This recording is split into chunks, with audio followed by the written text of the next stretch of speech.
March 30th, sleet and snow in Minnesota. Work on the van is definitely not going to be happening for a while yet.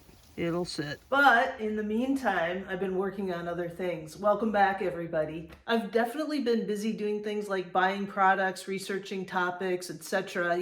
Just waiting until Minnesota does finally enter spring. One of the big things that I've been working on that I'm really excited about is my layout. Even though we're building in something like 80 square feet, there's so many good ideas that people have. It's been really hard to just settle in on one. Each one of them has an attribute that I really like. So it feels like picking one is a big commitment. Let's take a look at some of the layouts that are fairly common. This is one that I would say is pretty traditional, the bed in the back. The bunk bed layout is one that I really like too, especially with the grandkids in mind. This layout is great for a couple or a single person, especially somebody who wants a larger bathroom. And here's one with double twins. And I thought this layout was really inviting, but in order to achieve it, they had to wall off access to the cab. But I've got to put a stake in the ground sometime. There were 4 key things that were really important to me in a layout. One was I decided I want to be able to take my grandchildren. Initially, when I was thinking about the van, I had in mind just myself traveling because there will be a lot of that. But I'd like to have that flexibility to have the grandchildren with me. And so that means that we need more seating and more availability for places to sleep. The second thing that was important to me, and this is a funny one, but I don't want to make a bed every day. A lot of the vans, they'll either have a fixed bed or they'll have some kind of a bench that turns into a bed or a couch that turns into a bed, and you've got to convert that every time you want to make your bed. The third thing for me was I want to really be able to be independent. And when you start talking about that, that means that you have to invest in a lot of solar. You're going to want to have onboard water, your own electrical, plumbing, etc., all those utilities so that you're not dependent on having to plug in somewhere or, whatever the case. The fourth big thing for me was being able to see out my rear windows. I put in those rear windows specifically so I could see. Going for the first ride in the van with windows. I can't wait to see how great that is. Yay! See, it's a 22-foot van, and I want to have any visibility advantages that I can get. So before I reveal my layout to all of you, I want to just revisit that topic about not wanting to make my bed. A lot of people do those fixed beds. They'll have their bed in the back, and then underneath their bed is what they call the garage, and they'll have their electrical equipment back there, plumbing, storage.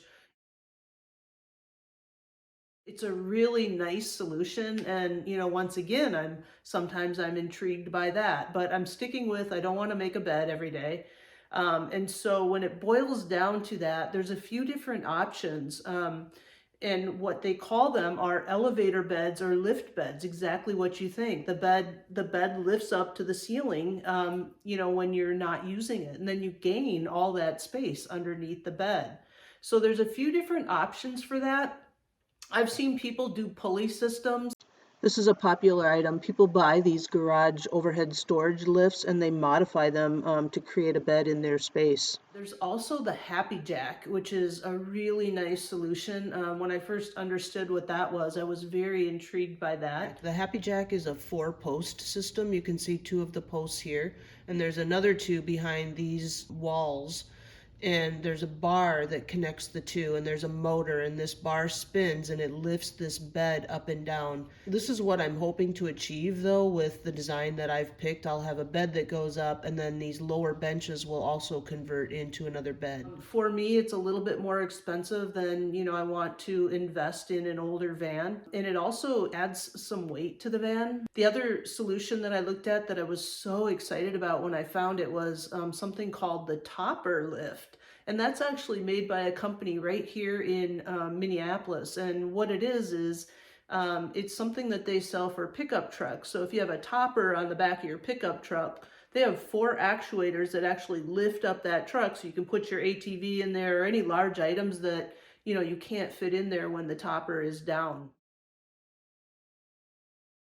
Here's an example of a bed that was built with linear actuators in each corner. You can just see their long tubes and they lift the bed up and down. But then I came across this CAD design that was It was something I really hadn't seen a lot of before, and I got pretty excited about it. And I think if I combine some of these ideas together with this CAD design that I've discovered, I think I can really put something together that's going to work for me at a price that I can afford. So here's the CAD video that I found that got me really excited. And this website, they actually show a lot of details about the products that they use. This lift, these bars that they've got mounted on their walls here, that's an 80/20 product. And it comes with roller wheels, and then it's got locking positions or locking handles. You can lock it at any height that you want. They've done a lot of fancy things in this video. They've got a bed that's a tri-part bed that, you know, folds up and down into a couch. I'm not going to do all that. I'm going to keep it simple and just have a platform bed that lifts. One of the other things that they're doing here is because they have it side to side, they've used these telescoping bars that you can buy from IKEA, and I did buy those. I might actually turn my design so that it's front to back and kind of mock it more up after that Happy Jack model that I was showing you. And I may also combine this with actuators so that I don't have to manually lift this bed myself.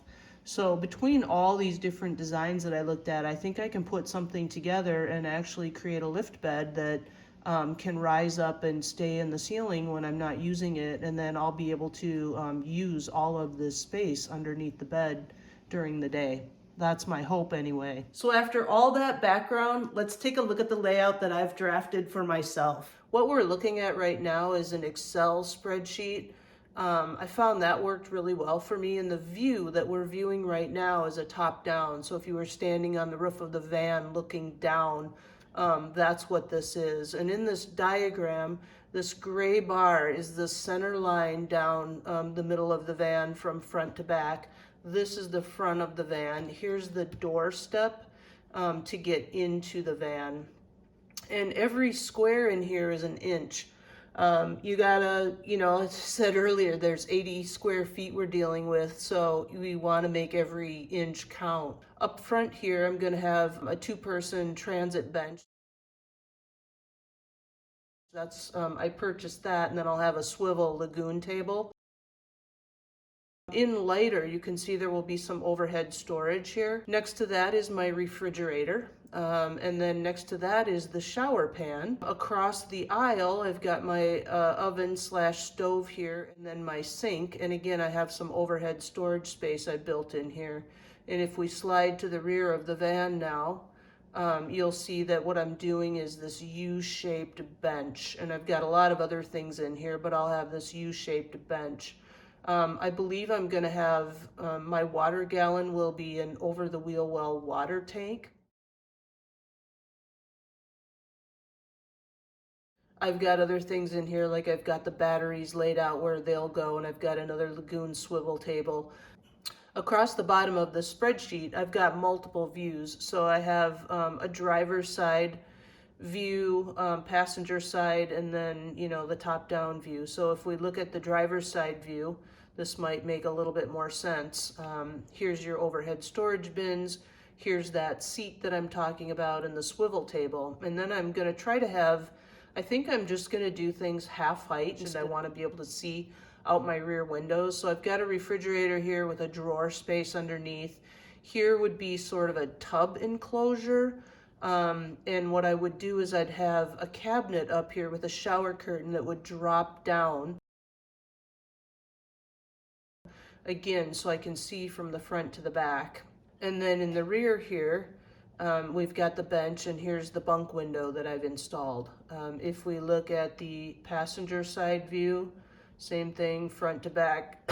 Here's the step in, here's the oven with a drawer underneath that, here's the sink. We've got some overhead cupboards, and then we've maybe got a 2-door cabinet here, and you have to build a special LP gas tank. Has to be sealed, but my oven cooktop is here, so I think I'll try to have those two things close to each other. And then here is the rear bench again with the water gallon tank. And then you can see here's the bed in the down position, and here's the bed in the up position, and here's the window. So this is what I'm striving toward. These bars here show some actuators. you know, that are in place. Doesn't show all the rails that I just showed you, but this is the general design that I'm thinking of. So here's that same thing in a 3D program. Here you can see the transit bench seat and the cabinets up above. In this model, they've actually got the shower up front and they went floor to ceiling. If we turn a little bit more here, they've got the refrigerator here with cabinets above. As I mentioned, I'm not sure if I'm gonna go floor to ceiling, maybe. And then if I do, you know, I'll get some additional space. When you go this route and you have a bench here, you lose a lot of, you know, what could be counter or storage space. But if we keep spinning here, you can see they've got their countertop. This is where I'll have my kitchen and my stove here and sink here, some upper cabinets. And then if we spin this one all the way around, because it's some of the model that I'm looking at, what you can see here is the U-shaped bench. And then this is the lift bed. And in this case, this was a Happy Jack model, but on concept, this is what I'll be looking at. You can see you get all this seating area down here. Then if we have a swivel table, you know, we can move that around. And then plus you still get a little bit of storage space underneath those benches. So it's kind of fun to see this 3D model, and generally this is kind of what I'm driving to. Wish me luck.